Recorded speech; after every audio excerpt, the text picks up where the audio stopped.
Alléluia. C'est pourquoi si tu es malade, tu peux prier, il va te guérir. Si tu as des douleurs, tu peux prier et il va les enlever. Quel que soit le problème que tu peux avoir, l'Éternel des armées est tout puissant. Lorsqu'il s'est révélé à Abraham, c'est ce qu'il a dit à Abraham. Il a dit, je suis le Dieu tout-puissant. C'était pour simplement signifier qu'à Abraham, qu'il était capable de faire des choses qui dépassent l'homme. Et c'est pourquoi c'est vrai que Abraham n'était plus en l'âge d'avoir des enfants. Mais parce que il a rencontré le Dieu tout-puissant, il a pu enfanter. Alléluia. Et bien aimé, Dieu n'a pas changé. Il est le Dieu tout-puissant. Nous avons un Dieu qui est tout-puissant. Si tu connais Dieu ce matin, tu as un Dieu qui est tout-puissant. Alléluia. Et ce Dieu-là, il est merveilleux. Et j'espère que ce Dieu t'a parlé déjà ce matin. C'est vrai qu'on a beaucoup parlé de l'amour de Dieu. Je crois qu'il y en a qui ont vraiment été touchés par cet amour ce matin. Que cet amour les a vraiment visités. Est-ce que vraiment tu sais à quel point Dieu, il t'aime?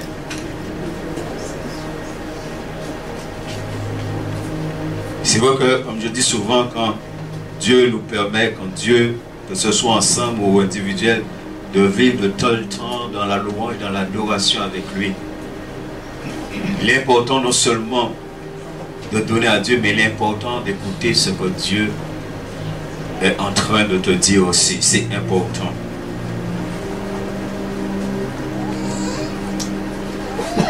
Comment tu crois vraiment que Dieu t'aime ce matin? Et je bénis Dieu vraiment pour ce temps où on a beaucoup parlé de cet amour. C'est comment tu crois vraiment que Dieu, il t'aime. Et comment toi tu aimes Dieu. Est-ce que vraiment ce matin tu es conscient du prix que Dieu il a payé pour toi, pour que tu sois son enfant? Est-ce que vraiment tu es conscient de ce prix? Est-ce que tu es conscient de ce que cela a coûté à Dieu? Parce que cela a coûté à Dieu. Je ne suis pas enfant de Dieu ce matin et que cela n'a rien coûté à Dieu. Si tu es enfant de Dieu ce matin, c'est parce que cet amour exceptionnel a amené Dieu à accomplir quelque chose d'exceptionnel, mais qui lui a coûté. Béni soit l'Éternel. Qui lui a coûté. C'est vrai, des fois nous lisons la parole de Dieu et nous lisons un certain nombre de choses concernant le Seigneur Jésus. Et on peut facilement dire, ah, il était Dieu. Comme si toute chose a été simple pour lui, toute chose a été facile pour lui. Il faut dire non. Ça n'a pas été simple. Ça n'a pas été facile pour que tu sois appelé enfant de Dieu. Pour que je sois appelé enfant de Dieu. Dieu a dû payer un prix. Le Père, le Fils et le Saint-Esprit ont dû payer un prix.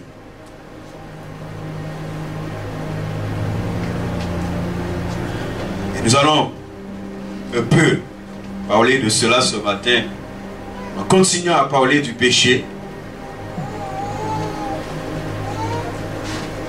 Il a parlé de la conséquence du péché sur le Christ. Et je dirais même sur la Trinité.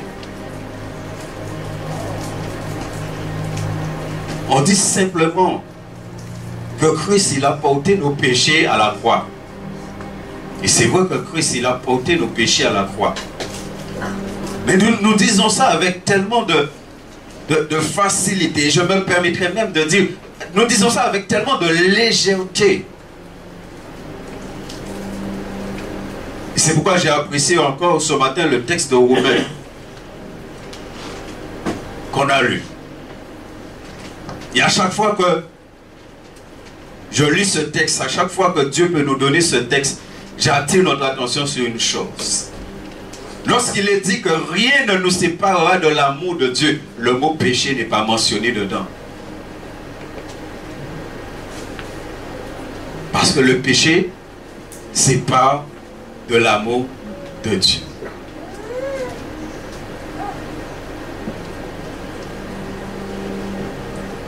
Le premier verset ce matin, c'est dans Genèse 3, 22.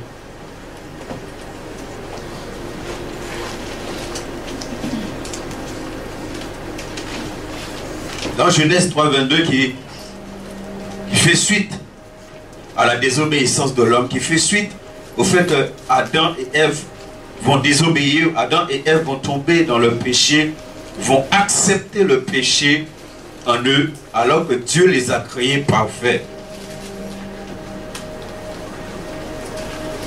On nous dit, l'Éternel, Dieu dit, suite à cet événement terrible, il y a deux événements terribles qui ont marqué l'histoire de l'humanité.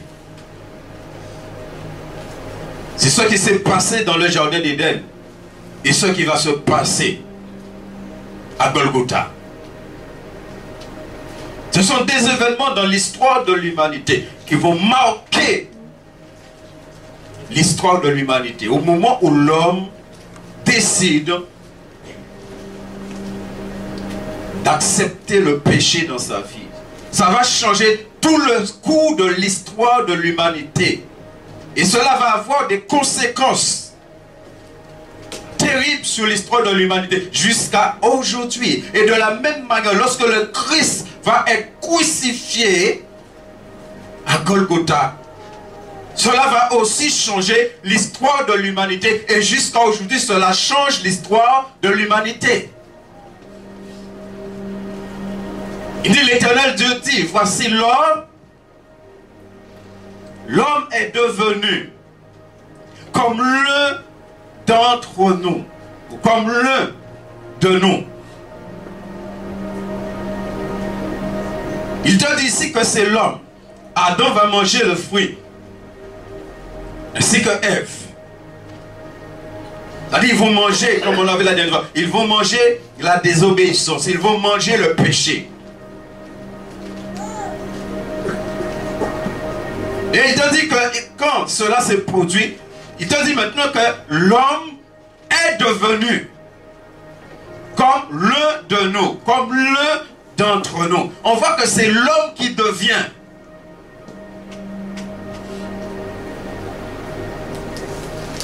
Pour la connaissance du bien et du mal.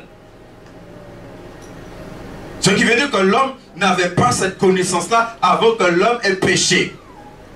Il n'avait pas la connaissance du bien et du mal parce que Dieu, il l'a créé parfait. Il l'a créé sans défaut. L'homme était un chef-d'œuvre, comme j'aime à le dire, un chef-d'œuvre divin de Dieu. L'homme était quelqu'un d'exceptionnel. Adam était quelqu'un d'exceptionnel. Quand on le regardait, on voyait la gloire de Dieu en lui. Depuis ses cheveux jusqu'à la plante de ses pieds, il était rempli de Dieu. Il était rempli de la gloire de Dieu. Il était rempli de la présence de Dieu. C'était un homme qui avait autorité sur toute la terre et au ciel. Et il n'avait pas la connaissance du bien et du mal. Mais il y avait quelqu'un qui avait déjà cette connaissance. Alléluia.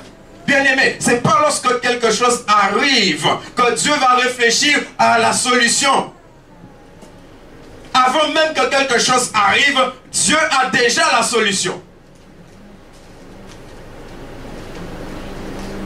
C'est pourquoi la Bible dit que lorsque tu es tenté, Dieu a déjà prévu un moyen pour que tu sors. Alléluia. C'est pas au moment que ça arrive que Dieu va réfléchir comment il va te sortir de là. Il a déjà prévu un moyen pour t'en sortir. Et dans ta fidélité avec Dieu, il va t'amener simplement à saisir le moyen pour t'en sortir. Et c'est pourquoi des fois les choses sont difficiles parce que tu ne connais pas Dieu. Mais quand tu connais Dieu, tu sais que ton Dieu, tu vis quelque chose. Mais ton Dieu a déjà. Il a déjà tout réglé pour toi. Avant même que la chose arrive. C'est-à-dire avant même que l'homme ait la connaissance du bien et du mal, il y a une personne. Parce que Dieu dit que l'homme est devenu comme l'un. Il parle là de la Trinité. Il parle là du Père, du Fils et du Saint-Esprit. Ça veut dire dans la Trinité. Il y avait déjà un là dans la Trinité que cette connaissance du bien et du mal, c'était déjà là. C'est-à-dire quand tu lis Romains 8.3, c'est pas à ce moment-là, Romains 8.3 qui dit que Dieu a envoyé son Fils et lui a donné une chair semblable à celle du péché. Mais on voit que ça existait déjà là. C'est-à-dire quand Jésus va venir, Dieu va simplement le revêtir de quelque chose qui existait. Amen. Est-ce que vous comprenez bien aimé? C'est comme toi et moi. Mon corps a un âge. Mais mon esprit n'a pas l'âge de mon corps. Amen. Mon corps a un âge. Mon corps a 51 ans. Civilement 50. Mais mon esprit n'a pas 51 ans. Je ne connais pas l'âge de mon esprit. Mon esprit existe avant mon corps. Dieu connaît mon esprit bien avant. Il a créé mon esprit bien avant. Ça veut dire que le corps que j'ai là existait avant même que je sois dans le sein de ma mère.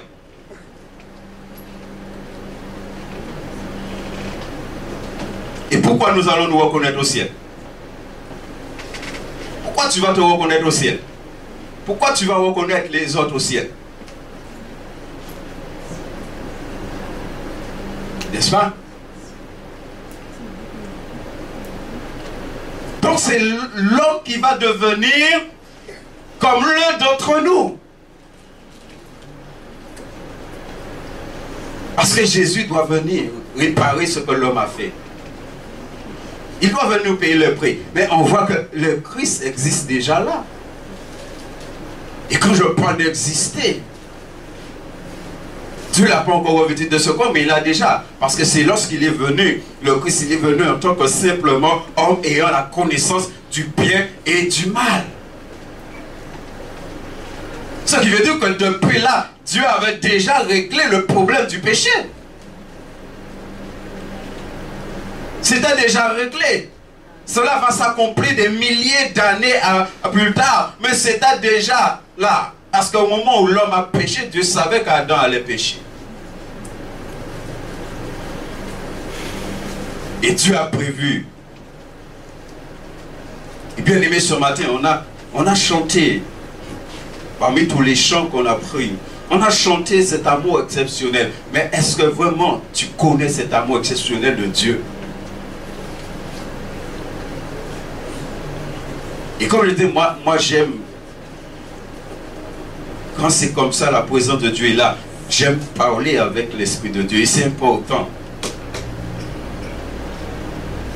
Et c'est vrai que pendant ces chants que nous entendons, et surtout un chant en particulier, l'Esprit de Dieu me dit, mais si c'est vrai, si on a vraiment compris cet amour, pourquoi il y en a parmi nous qui vivent encore dans le péché?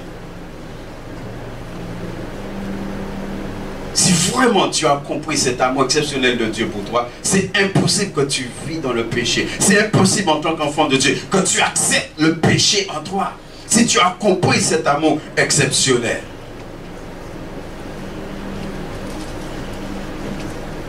Alléluia.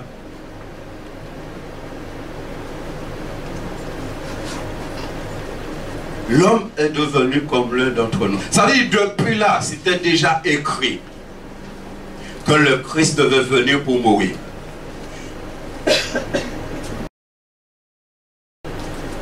Depuis là, c'était déjà acté qu'il y a un temps que cette personne, que l'homme va devenir comme lui, doit venir maintenant. Parce qu'il fallait qu'il puisse venir en tant qu'homme pour réparer le problème de l'homme. C'est pourquoi la Bible dit qu'il y a eu un premier Adam et il y a eu un deuxième Adam.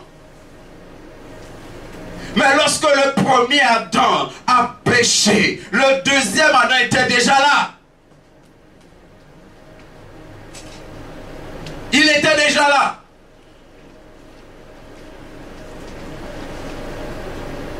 Et c'est pourquoi lorsque le Père dit, qui enverrai-je? Tout de suite il a dit, envoie-moi. Parce qu'il était là pour ça. Qui je vais envoyer pour réparer ce que l'homme a détruit? Qui je vais envoyer? Et lui il va dire simplement, envoie-moi. Et c'est pourquoi, quand nous allons plus loin, dans l'évangile de Jean chapitre 1, verset 29, qu'on connaît, Jean-Baptiste va dire, voici, il va le voir. Il va le voir venir au loin. Et lorsqu'il le voit, il va déclarer, voici l'agneau de Dieu qui...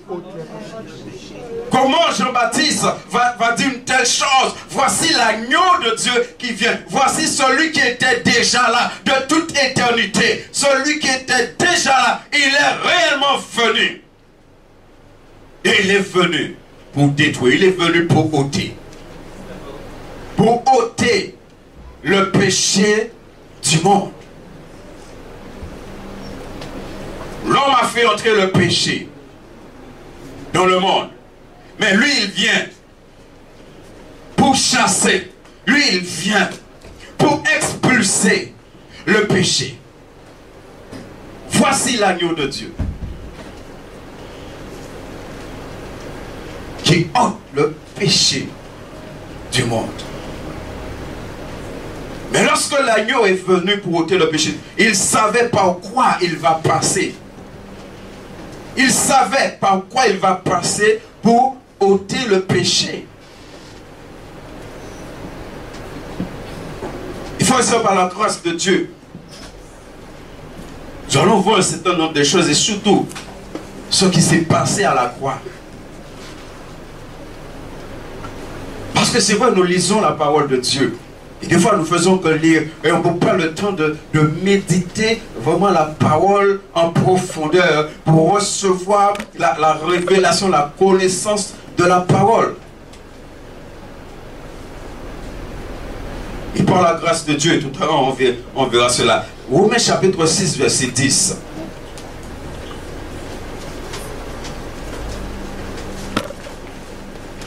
Est-ce que vraiment ce matin, tu es conscient vraiment de ce que le Christ, il a fait pour toi, par amour pour toi?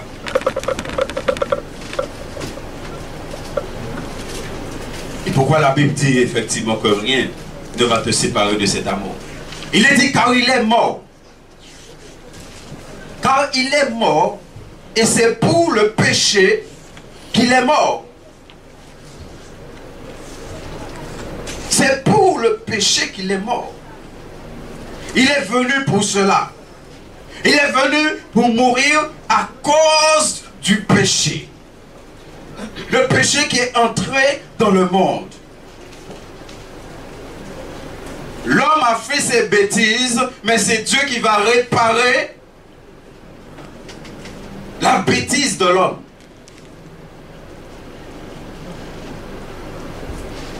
Qu'il est mort une fois pour toutes.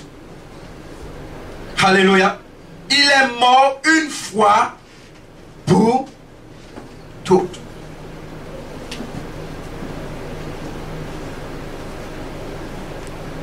Toujours dans Romains. Simplement pour nous mettre à l'esprit des choses que nous connaissons. Romains 6 toujours, verset 23, qu'on connaît.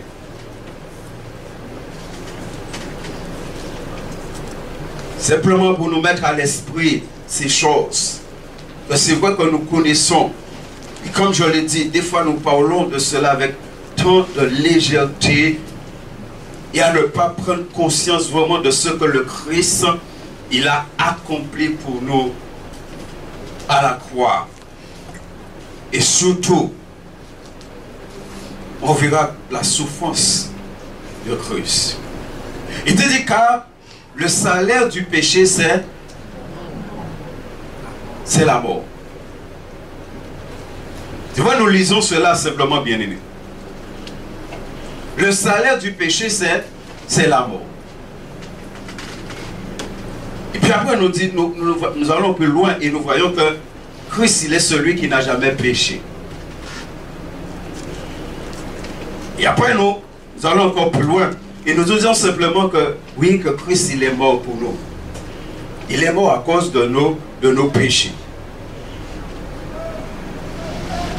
Mais quand il est dit que le salaire du péché, c'est la mort, je veux revenir encore en Genèse. Quand Adam a péché, Adam, il est mort. N'est-ce pas? Est-ce qu'Adam, il est mort? Quelle mort Adam a connue? Est-ce que tu es sûr de ça? Ouais, on va essayer d'avancer plus loin. Parce que Dieu a quelque chose pour nous. Donc, Adam est mort. Vous êtes convaincus de ça? Et après? Adam va mourir physiquement. Ici, la Bible te dit que le salaire du péché, c'est la mort. Ça veut dire dès que le péché intervient, survient quelque part dans ta vie, c'est le péché amène la mort. Et Christ, il va se revêtir de tous nos péchés, du péché de l'humanité. On vient de voir, il est dit que Christ est mort. Il ne s'est pas endormi. Et ça, c'est très important, frère, parce que même dans le milieu évangélique aujourd'hui, on dit que Christ n'est pas réellement mort. Parce que dans le grec, le mot mort veut dire aussi endormi. Alors on dit, ouais, il s'est endormi, mais c'est pas comme, vraiment qu'il est mort comme quelqu'un. Aujourd'hui, on va dire, mon âme mort. Il faut faire attention à cela. Parce que la Bible dit, le salaire du péché, c'est la mort. Maintenant, si le salaire du péché, c'est la mort, et que nous disons que quand il parle de la mort, il parle de la mort spirituelle. Amen. Amen. Et ensuite, il parle de la mort physique. Mais qu'est-ce que nous, maintenant, quand nous parlons du Christ, on parle souvent de seule mort de Christ. Quand nous parlons du Christ, on parle simplement qu'il est mort physiquement. Alors ça veut dire qu'à ce moment-là, il y a un problème avec le verset. Est-ce que vous me suivez? Est-ce que vous suivez ce que Dieu veut nous dire ce matin? Si le salaire du péché c'est la mort, et qu'il y a la mort spirituelle dedans, Christ il était pas seulement humain. Christ il était spirituel aussi. Il était 100% homme et il était 100% Dieu. Ça veut dire que lorsque Christ accepte de se revêtir de nos péchés, il accepte la mort. Mais quelle mort il accepte? C'est important de comprendre ça. Parce que beaucoup d'enfants de Dieu, quand on parle de la mort de Christ, on parle simplement de la mort physique.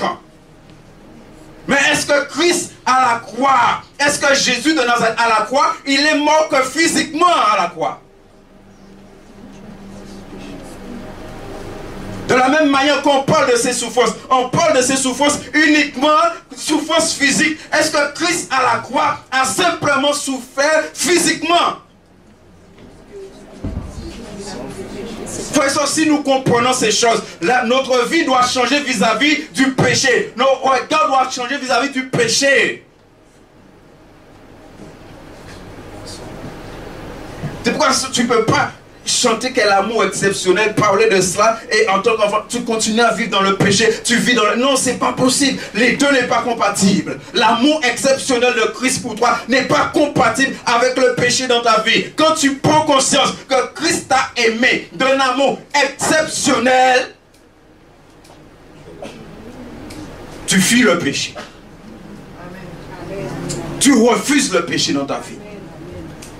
Pourquoi? Parce que tu sais le prix que Christ a payé. Il a payé les deux prix.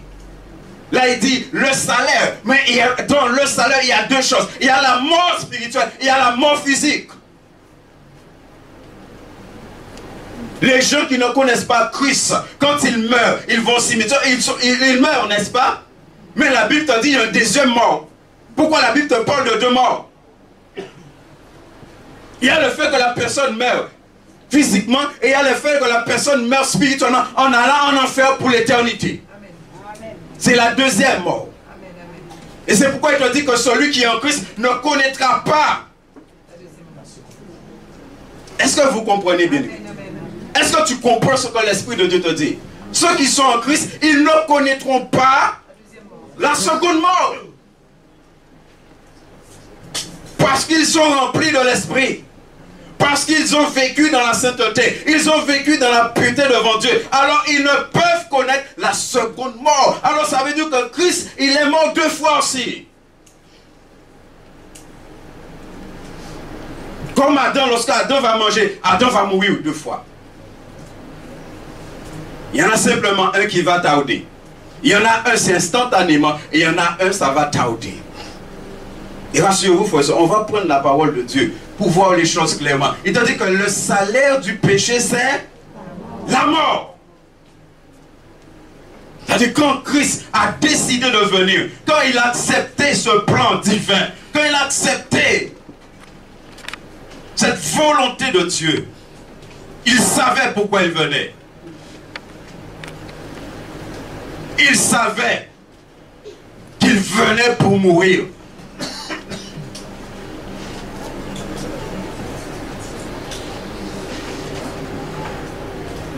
Et il savait qu'il allait mourir. Physiquement, mais aussi spirituellement. 2 Corinthiens 5, 21.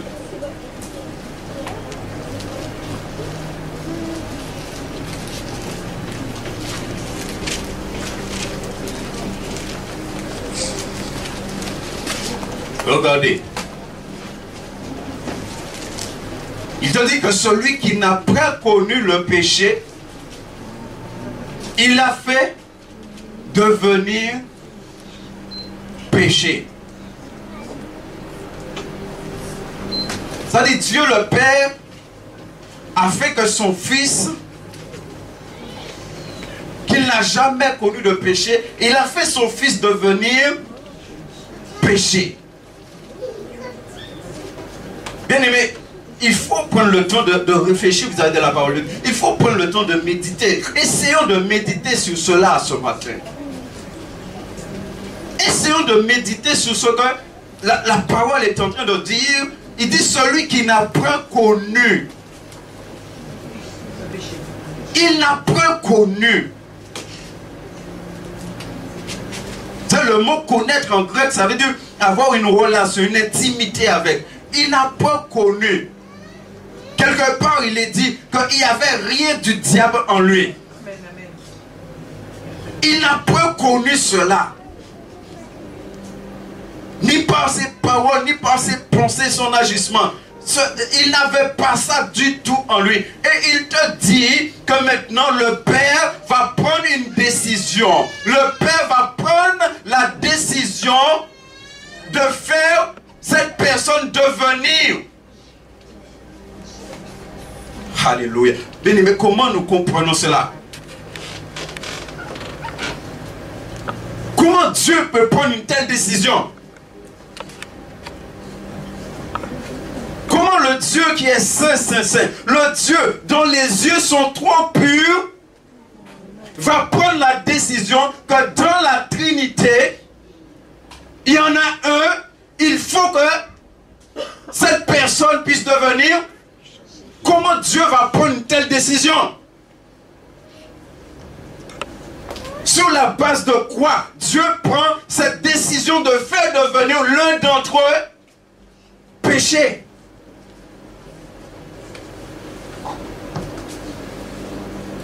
Simplement ce matin, si tu te regardes, tu verras qu'est-ce qui amène Dieu à cela.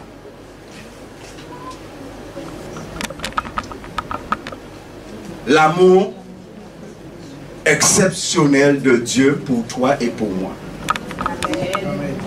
Il n'y a que ça qui va amener Dieu à prendre cette décision. Et pourtant, Dieu regardait l'amour qu'il a pour cette personne. Laisse-moi te demander, si tu es à la place de Dieu, est-ce que tu es sûr? Quelqu'un qui est ton ennemi, mais ennemi en même, ennemi juré même, il ne va pas voir pas même en peinture ni en foudroyant. Hein?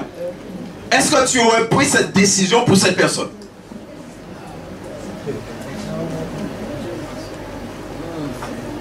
Bien aimé, il faut qu'on comprenne ce que Dieu est en train de nous dire. Est-ce que tu aurais pris cette décision pour cette personne? Ou est-ce que tu aurais dit, non, en tellement un moment dans ça?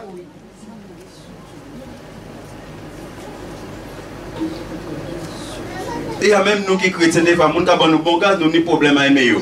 Et là, parce que là, du fond, mais quand dit, ouais, mon père vivre sans vivre là. Hein? N'est-ce pas?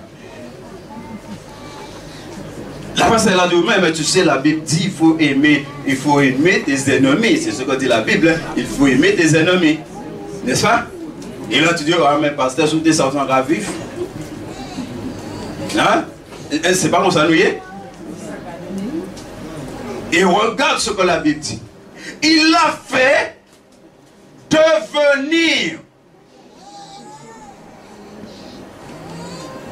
Avant que toi, Dieu te donne le pouvoir de devenir enfant de Dieu, il fallait d'abord que Dieu fasse devenir son fils péché pour toi.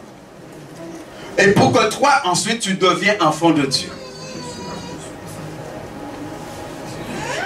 Jésus a dû devenir péché pour que toi tu deviens enfant de Dieu. Pourquoi ce matin encore? C'est terrible pour un enfant de Dieu de tomber dans le péché, de rester dedans. Comme si tu es en train de dire que Dieu n'a rien fait pour toi. Non. Il l'a fait devenir péché pour le pasteur Gali. Hein? Pour nous. Tous les hommes. Alléluia. Et c'est pourquoi ce matin, quand nous avons dit Seigneur, cet amour exceptionnel,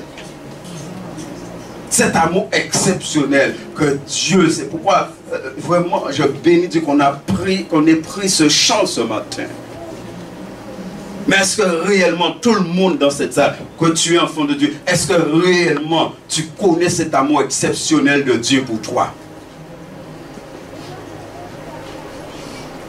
Est-ce que réellement tu vis cet amour exceptionnel où il y a une chose qui est exclue dans cet amour qui est le péché? Où c'est exclu, où tu n'en veux pas, parce qu'il y a quelqu'un qui t'a aimé d'un amour exceptionnel. Il l'a fait devenir péché pour nous, afin que nous devenions en lui justice de Dieu. Béni soit l'Éternel. Que Dieu soit glorifié. Mais il est important pour nous de comprendre. De comprendre cela, bien-aimé. Alléluia. Merci Jésus. On va prendre quelques versets dans Isaïe 53.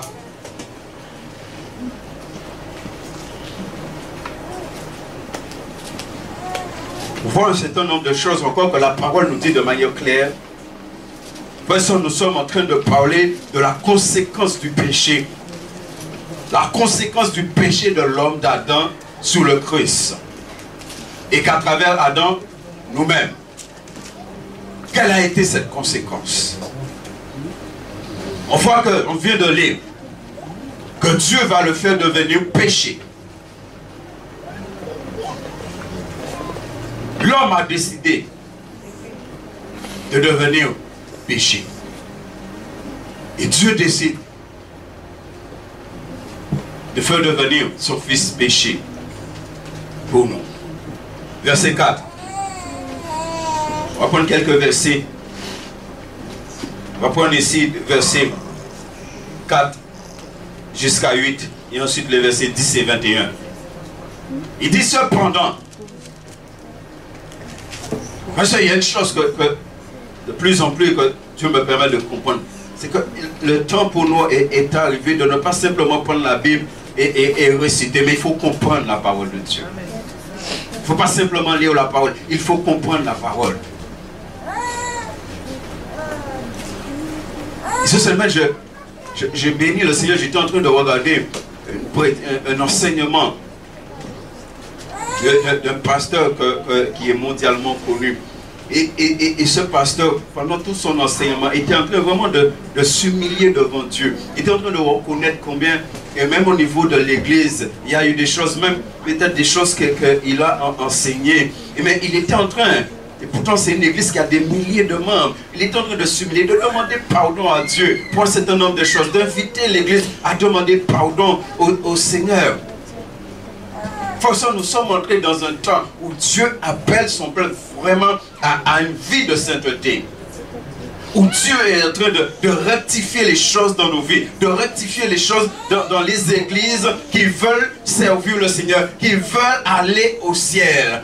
On a lu ce matin dans Apocalypse 19, il est clairement dit que l'épouse, il lui a été donné de se revêtir de fin lin. Et il te dit, le fin lin, ce sont les œuvres justes des saints. C'est-à-dire, si je veux participer aux noces de l'agneau, toute église qui veut participer aux noces de l'agneau sont obligés de se revêtir de ce fin lin-là. Et je bénis Dieu qu'il est en train de faire un travail dans la vie de son peuple et de ses serviteurs. C'est pourquoi il y a beaucoup d'hommes de Dieu dans le monde. Dieu est en train de leur parler. Ils ont fait des bêtises. Mais Dieu est en train de les parler, de les relever. Parce qu'on est dans ce temps-là. Parce que Jésus a dit que si nous entendons sa voix, mes brebis entendent ma voix et me suivent. Mais tu ne peux pas suivre Jésus dans le péché. Celui qui suit Jésus ne marche pas dans le péché, ne vit pas dans le péché, parce que Jésus a payé le prix. Et Jésus va entraîner derrière lui aucune personne qui est ingrat ou ingrat, comme vous voulez. Jésus va entraîner derrière lui des personnes qui l'honorent. Et ce sont ces personnes-là qui iront dans l'éternité avec lui. Il dit cependant, ce sont nos souffrances qu'il a portées. Est-ce que tu vois la conséquence de tes péchés sur le Christ? Quand Dieu a décidé de faire de lui péché, il a décidé de faire de lui aussi un homme de souffrance. Bien aimé, encore une fois, comment un père peut décider une telle chose? Comment un père peut décider d'infliger de telles souffrances à son fils? Et comment même ce père-là est assis sur son trône de gloire et va regarder de telles choses? L'effet de sa décision. Il dit, ce sont nos souffrances qu'il a portées. C'est de nos douleurs qu'il s'est chargé. La conséquence de tes péchés sur le Christ. Amen. Il vient prendre les choses. Parce que c'est vrai, David nous l'a expliqué clairement. C'est vrai que le péché amène des douleurs. C'est vrai que le péché amène des souffrances. David nous l'a expliqué bien dans le psaume 32. Tant que je me suis tué, il était dans des douleurs, dans des souffrances terribles. Après de dire mes os, je gémissais Ça c'est parce que David est tombé dans le péché. Ça veut dire qu'on voit très clairement que le péché amène des souffrances, que le péché amène des douleurs. David a vécu cela. Aujourd'hui on voit des chrétiens dans l'église, ou du moins des personnes qui se disent chrétiens, qui se disent enfants de Dieu dans l'église, vivent dans le péché. On pas avoir pour souffrance, pour douleur, au contraire, il y a bien. Comment vas-tu? Ça va par la grâce de Dieu. Et tu es dans le péché. Et la Bible te parle de souffrance et de douleur. Et tu dis ça va par la grâce de Dieu. Et on a dans le péché là. Alors que Jésus lui-même, il va souffrir à cause de tes péchés. Lui, il va connaître des souffrances. Il va connaître des douleurs terribles. Et toi, tu dis ça va par la grâce de Dieu. Il faut te poser la question, est-ce que vraiment tu connais Dieu? Parce que normalement, si tu es un enfant de Dieu, rempli du Saint-Esprit, et que tu es dedans, on te dit comment ça va, tu dis, ah, ça va arrêter 6 mois parce qu'on dans le péché. Douleur, souffrance, parce qu'on a dans le péché. Douleur, souffrance, 6 mois malade. Mais vous dites ça va par la grâce de Dieu, ça veut dire tout va bien.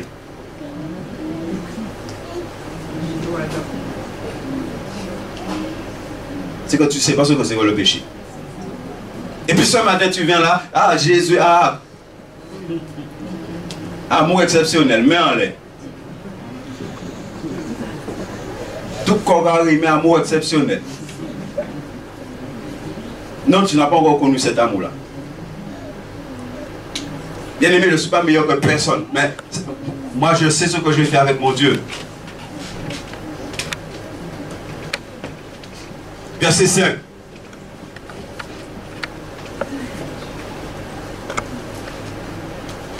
A dit que maintenant là, le langage doit changer. Amen. Mais il était, regardez bien, il était quoi? Il a été blessé pour Jésus a été blessé pour mes péchés. Mes péchés ont causé des blessures à Jésus. Est-ce que tu te rends compte de ça ce matin? Si tes péchés ont causé des blessures à Jésus, depuis là, aujourd'hui, quand Jésus, il voit l'église, quand il voit des personnes qui sont unies à lui vivre dans le péché, comment il est à ce moment-là? Comment il est? C'est pourquoi il y a beaucoup d'églises aujourd'hui, on ne parle plus du péché. Parce que comme je disais la dernière fois, quand tu parles du péché dans l'église aujourd'hui, dans beaucoup d'églises, ça fait fuir les gens. Alors il y a des pasteurs qui ont décidé de ne plus parler du péché dans l'église, de ne plus parler de la sanctification, parce que ça fait fuir les gens. Et si ça fait fuir les gens, ça fait diminuer le salaire. Mais moi je vais vous dire ce que la Bible dit, même si on m'a fait, en qui est Jésus. Amen. Amen. Et pas ni bien bien. Pour l'instant bien grave, mais en pas ni pour problème avec ça. Jésus a été blessé pour nos péchés. Ça veut dire qu'aujourd'hui tu pêches. Quelle est la conséquence sur Jésus? Comment Jésus te voit? Et toi tu crois que tu vas mourir et tu es au ciel avec Jésus? Non. Parce que la chose ou les choses pour lesquelles il a été blessé, tu as à nouveau accepté cela dans ta vie. Alors que tu devais refuser. Amen. Amour exceptionnel. Tu devais refuser. Amen. Et tu as accepté. Et c'est pourquoi au ciel, Jésus va dire ça à un certain nombre d'entre nous. Et c'est pourquoi aujourd'hui, il y a beaucoup de personnes, et même des enfants, qui reçoivent des choses sous l'enfer, et on voit même des pasteurs en enfer. Parce que c'est clair, Jésus va te dire ça, tu as accepté le péché, ben tu as accepté l'enfer. Mais si tu acceptes l'amour exceptionnel de Jésus pour toi, tu acceptes le paradis. Il a été blessé, et pas seulement blessé, mais encore brisé. Vous connaissez ça que c'est une vie brisée? Non, on va prendre l'exemple. C'est plus facile de prendre ça. Mais bien qu'il y a des hommes aussi. Oui, parce que nous, l'homme, madame, il va bon coup. Hein. Mais oh madame, qui vivait un point et qui a dit que Marie est brisée, détruite même. Elle est en train de dire quoi? Elle est cassée.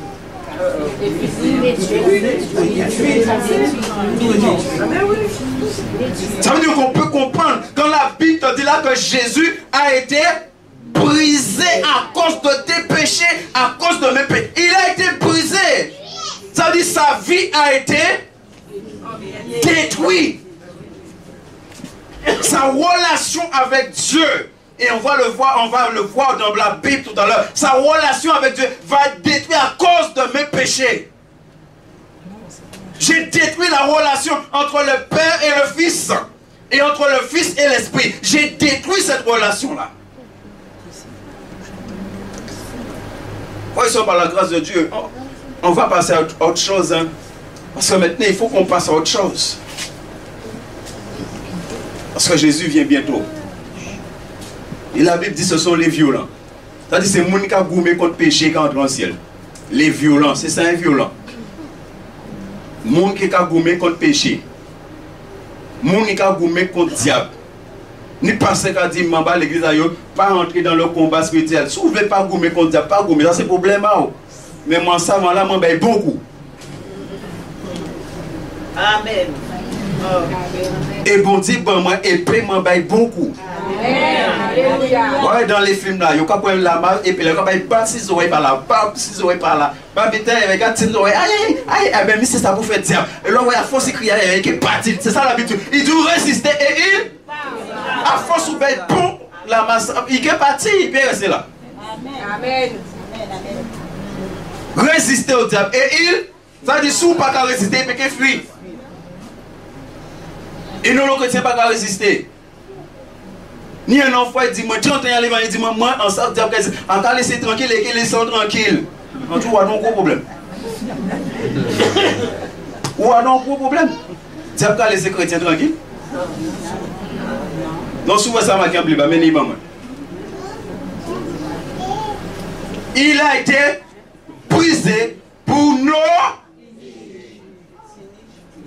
Est-ce que tu vois la conséquence du péché sur le Christ? Pour nos iniquités. Et on continue encore. Le châtiment qui nous donne la paix est... Qu'est-ce qui est tombé sur lui? Qu'est-ce qu'il a fait de mal pour mériter un châtiment? Quel mal il a commis? Qui mal Jésus fait, qui péché Jésus fait pour il te recevoir un châtiment? Nous nous disons normalement, si nous sommes des parents qui aiment nous, normalement c'est là que nous avons bêtise ou quoi corriger. Mais il n'a pas fait rien. Et papa a décidé de corriger. Est-ce que vous comprenez? Est-ce que vraiment nous sommes en train de comprendre ce que Dieu est en train de nous dire? Et si nous comprenons cela, comment nous allons accepter le mal, le péché en nous? Son père a décidé de lui infliger des châtiments alors qu'il n'a rien fait de mal. Parce que c'est normal. Quelqu'un qui fait quelque chose de mal, c'est normal que la personne reçoive un châtiment, n'est-ce pas? Une des deux personnes qui a été sauvée au moment de la crucifixion a bien dit cela. L'un des deux brigands a bien dit, c'est normal que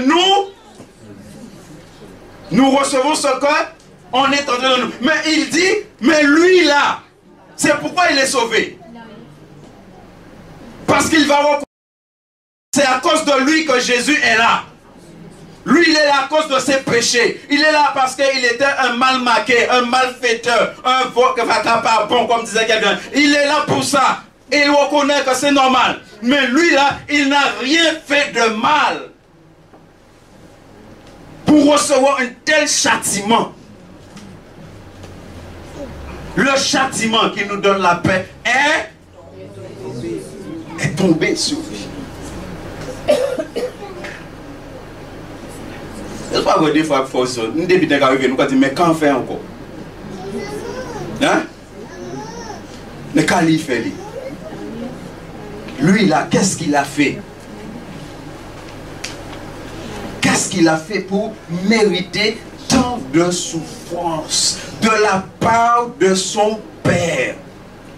Je veux que ce matin, par la grâce de Dieu, que nous recevions cela de la part de son Père. Son Père qui l'aime.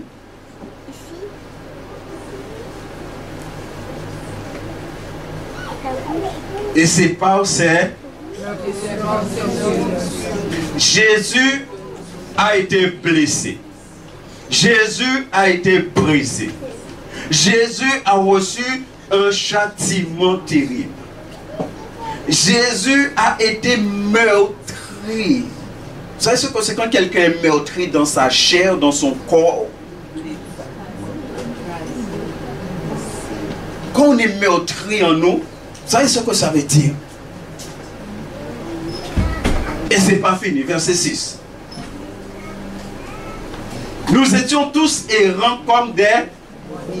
Chacun suivait sa propre voie. Et l'Éternel...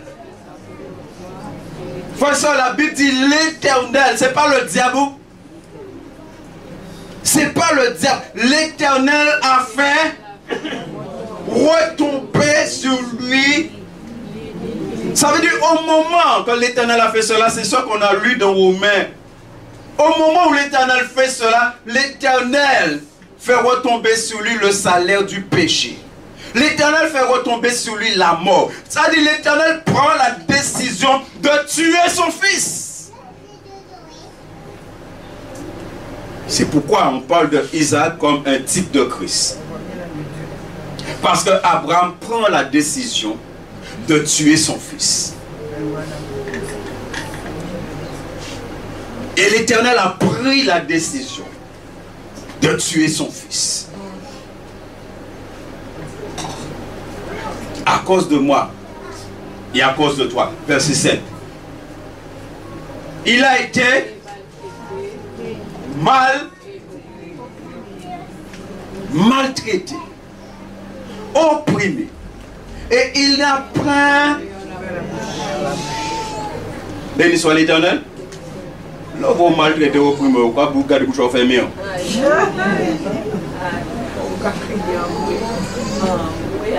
Et même là, bon Dieu a corrigé. Pourquoi gardez bouche fermée? Pour dire papa merci. Parce que tu es en train de me corriger. Hein? Lui là, il a point ouvert la bouche. Pourquoi il a point ouvert la bouche? Si tu lis ça, c'est que tu te poses la question simplement, pourquoi il n'a point ouvert la bouche? Il y a une raison. Il était humain. Il n'a point ouvert la bouche. Et il y a une raison qui fait qu'il n'a point ouvert la bouche. Il n'a point ouvert la bouche parce qu'il sait. Il sait que tout ce qui se passe là est dans la volonté de son Père. Il sait que tout ce que son Père est en train de lui faire vivre là, c'est pas amour pour moi et pour vous. Ça qui veut dire qu'il était d'accord. Il était d'accord de subir toutes ces choses-là. C'est pourquoi il ne va rien dire. Et c'est pourquoi un enfant de Dieu rempli du Saint-Esprit, quand Dieu est en train de le travailler, de le corriger, il le sait, il est là. Il ne dit rien parce qu'il sait que c'est son Père qui est en train de faire un travail avec lui. Semblable à un agneau qu'on mène à la boucherie, à une brebis muette devant ceux qui est. Il n'a point, deuxième fois, il n'a point ouvert la bouche. Verset 8. Il a été enlevé par l'angoisse et le châtiment. Et parmi ceux de sa génération, qui a cru qu'il était retranché de la terre des vivants et frappé. Est-ce que vous vous rendez compte? Il dit frappé pour les péchés de mon peuple. Est-ce que vous voyez la conséquence de vos péchés, la conséquence de nos péchés sur le Christ? Verset 10.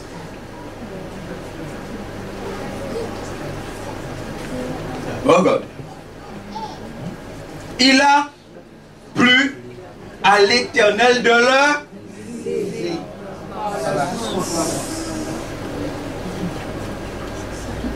Je pense qu'on n'a pas vraiment compris et vraiment entré quel amour exceptionnel.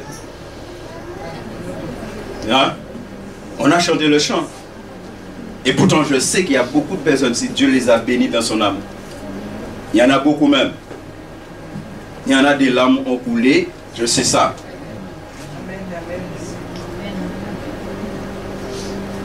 Mais il y en a parmi nous qui n'ont rien compris. Non, moi en clair avec les autres, hein, il y en a qui n'ont rien compris. On a chanté. Le chant a bien, hein. Si on a bien bon nous, alors nous, hein, bien rimé, nous bien. Mais est-ce qu'on a compris? Il a plu à l'Éternel de le briser par la souffrance.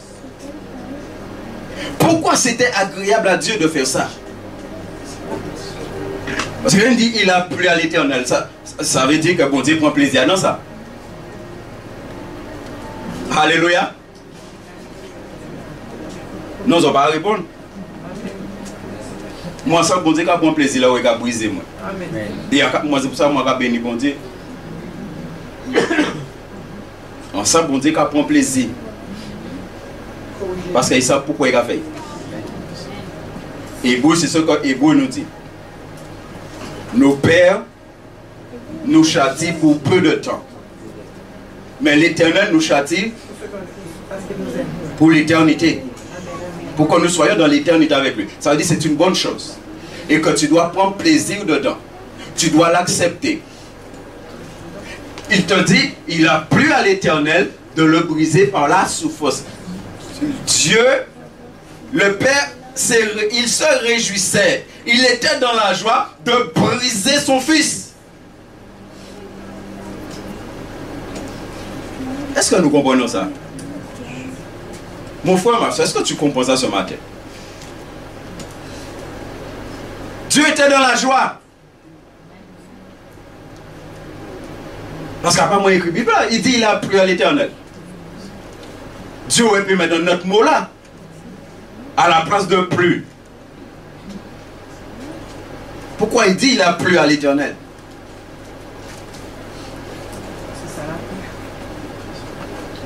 Est-ce que tu te rends compte à quel point Dieu, il t'aime? À quel point Dieu, il aime son peuple? Regardez tout ce que Dieu a fait pour nous. C'est vrai qu'on a l'habitude de lire Ésaïe 53, on fait qu'on lire. Ils ont simplement dit, ah, on voit comment Jésus a souffert pour nous. Mais est-ce que tu es vraiment conscient de cela? Après avoir livré sa vie en sacrifice pour le péché, il verra une et prolongera ses jours. Et l'œuvre de l'Éternel prospérera en... Est-ce que vous voyez pourquoi il a plu à l'Éternel? Est-ce que vous voyez pourquoi maintenant il a plu à l'Éternel? Parce que l'Éternel avait un plan. Ce que l'Éternel était en train de faire avec lui, il y avait un but.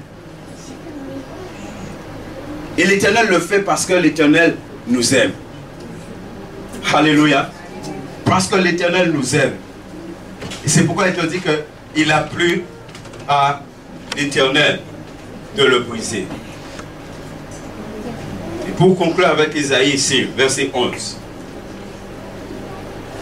À cause du travail de son âme, il rassasiera ses regards par sa connaissance. Mon serviteur juste justifiera beaucoup et il se chargera de leur iniquité. Est-ce que nous nous rendons compte de pourquoi Dieu a fait une telle chose?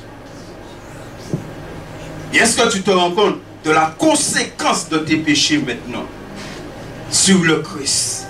Frère, est-ce que tu te rends compte pourquoi tu dois aimer Jésus de tout ton cœur?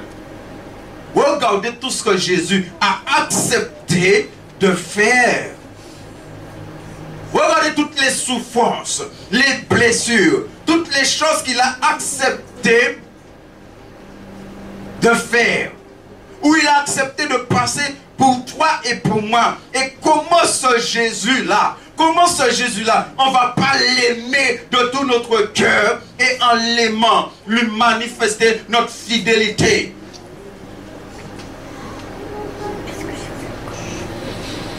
Ton regard doit changer ce matin sur ce Jésus. Ton amour pour lui doit changer ce matin.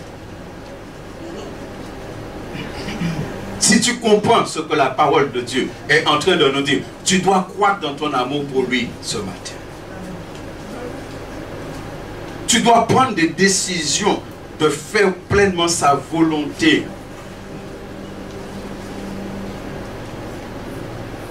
Ce matin. Nous allons prendre Matthieu 27 et comprendre là aussi un certain nombre de choses par la grâce de Dieu. Qu'est-ce qui s'est passé à la croix? Il y a quelque chose de terrible. Parce qu'on n'a pas fini, on doit comprendre ce que Ésaïe vient de dire. Quand Ésaïe parle de souffrance, quand il parle qu'il a été brisé, quand il parle de certain nombre de choses, comment son âme était dans l'angoisse. Comment, bien aimé, le Christ a souffert. J'aimerais te dire ça. Christ, il a souffert pour toi.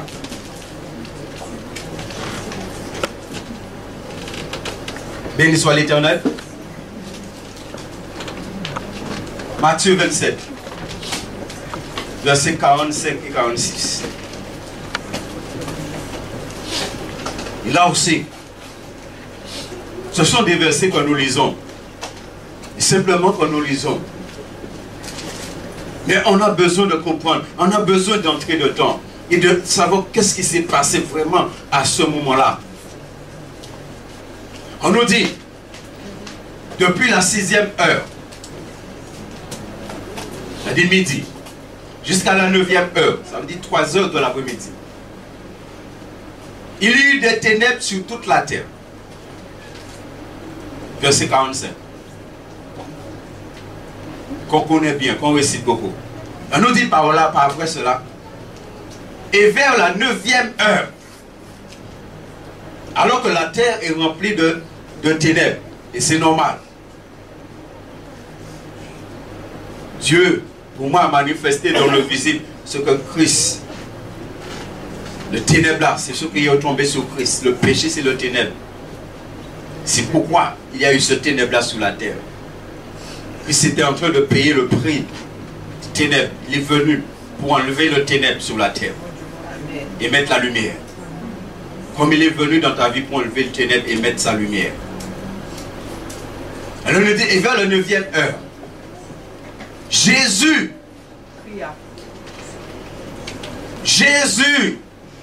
s'écria d'une voix forte. Bien aimé, on nous dit que Jésus s'écria d'une voix forte. Si on traduit littéralement dans le grec, c'est Jésus, un cri grand, disant. Littéralement dans le grec, c'est ça. Jésus, un cri grand. C'est-à-dire, il a poussé un grand cri que les gens vont entendre. Il va crier.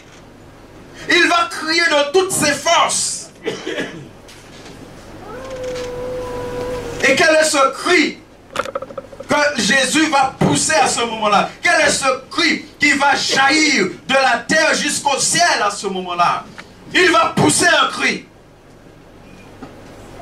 Un cri qui vient de la souffrance ultime, de la conséquence de mes péchés, de tes péchés sur lui. Ça va amener quelque chose de terrible qui va se passer à ce moment précis. Et si tu lis ta Bible, tu verras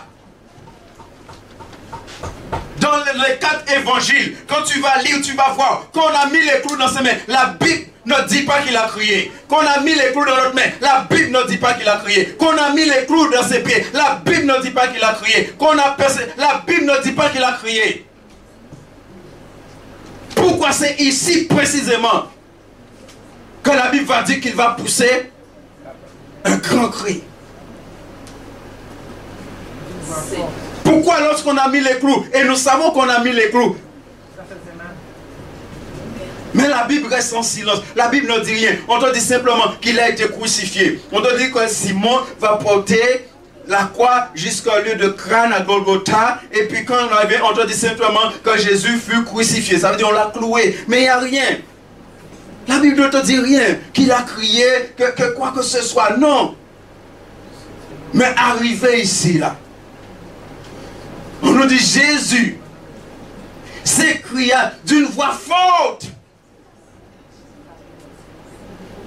Ça veut dire pas ton petit cri. C'était un grand cri. Et si Jésus va crier à ce moment-là, ça veut dire qu'il y a quelque chose qui est en train de se passer, de se réaliser là, dans la vie de Jésus. Il est déjà dans un tourment. Il est déjà dans une angoisse terrible. Il est déjà dans cette angoisse-là de la crucifixion de la chair. Mais il y a quelque chose qui va se passer. Et suite à ce cri, il va prendre le psaume 22:2. Eli, Eli, lama sabachthani. C'est-à-dire, on va te poser les mains. Moi, j'ai aucun problème avec ça par la grâce de Dieu. Je crois dans le ministère de l'Esprit de Dieu quand la parole de Dieu est prêchée. J'ai aucun problème avec ça. Mais il arrive un moment où il faut que chacun de nous on se positionne clairement avec le Seigneur. Il arrive un moment où on doit présenter les choses à Dieu et demander à Dieu que je ne veux plus de ça dans ma vie. David dit, heureux l'homme dans l'esprit duquel il n'y a point de fraude. Heureux l'homme dans l'esprit duquel il n'y a point de fraude. Des fois, il y a tellement de pensées en nous, tellement de pensées mauvaises. Des fois, même les uns vers les autres, là, tu as tellement de pensées dans ton cœur vis-à-vis de tes frères, de tes soeurs, du pasteur. Et David dit, oh l'homme dans l'esprit du cœur, il n'y a point de...